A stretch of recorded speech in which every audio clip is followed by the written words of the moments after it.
sila. So dito po si Kalingap Jomar. So Kalingap Jomar, kailangan mo nang sagutin bakit wala si Kalingap, ay wala si Carla. Opo, kasi actually Ken Kuyanel, kagabi pa na, di ba nag-live siya din kami, nabanggit niya na rin po yan na ano, na baka hindi siya makasama ngayon. Dahil? Tinanay pa natin pinilit kagabi hanggang kanina. Kasi wala talaga. Ang reason po is, 1 week po, exam week po nila ngayon. Since, di ba po magbabakasyon na sa, sa Christmas. So, ngayon na po yung exam week nila. So, lahat ng subjects na is, this time talaga yung, this week talaga yung exam. Hindi lang isang subject, dalawa. Marami. O, kaya, maano po yun, tawag niyan, madadaanan. Kumbaga, hindi talaga kasya, ay hindi talaga tawag ko niyan, nadaanan talaga kung kailan tayo nagkataon na nasa Vietnam. Yun din po yung time na nagkaano rin ako, nag-expect na rin sana ako kompleto tayo doon. So medyo anong nararamdaman mo ngayon na wala si Carla? Nalungkot kasi to bro may mga sponsor na ito ay pa-sponsor para sa job. Oo nga. So nakalungkot lang na ako po ang dito. Siyempre sa pagpapalaga na lang, sumama na lang din ako. Although tawag niyan, wala si Carla. So nakalungkot kasi kulang. Mas masaya sana kung andito siya. Kaya so yun talaga priority niya po yung pag-aaral. So sa mga sa mga sponsors naman na dito sa travel na to, ano masasabi mo? Sa mga sponsor po, salamat po sa inyo pong pag-sponsor sa amin. Very much appreciated po yan.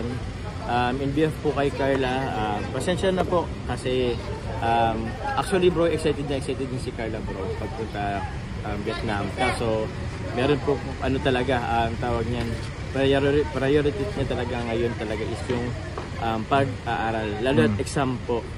Nahiya na din siya kasi di ba last time po nagpunta ng Singapore is nagpaalam din siya. Oo, pangalawang paalam na to. Paalam na siya na ngayon. So parang ayaw niya man din parang mag-abuso or parang parang may special privilege yung niya. Nahiya rin siya, no? Nahiya rin siya.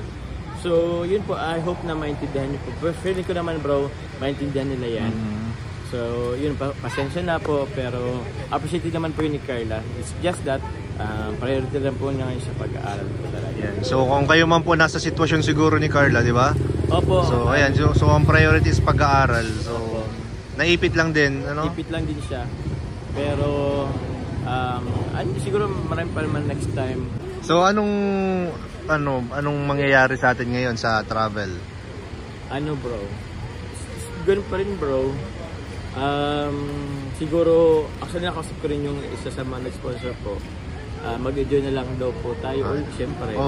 Pero sabi ko naman siyempre po hindi man maka-enjoy totally kasi kulang. Oo nga, medyo medyo hindi lang po kayo ang medyo malungkot ngayon. Kami rin po. Kaya lang siyempre mas masasayang naman kung hindi tayo matutuloy. Kaya nga bro, diba? Masayang din naman kung hindi matuloy. So bilang pagpapalaga sa po nila, bilang appreciation, di ba? Appreciation, andito po kami, itutuloy po namin yung pag-vacation, pagpunta sa Vietnam. Para hindi naman po masayang. Pero yun, sobrang salamat po at appreciative po namin, lalo po ni Carla po, yung pag-sponsor niyo po. So ayan po. I hope maintindihan niyo po. Ayan po, narinig niyo po galing kay Kalingap Jomar mismo ang dahilan kung ba't po wala ngayon si Carla.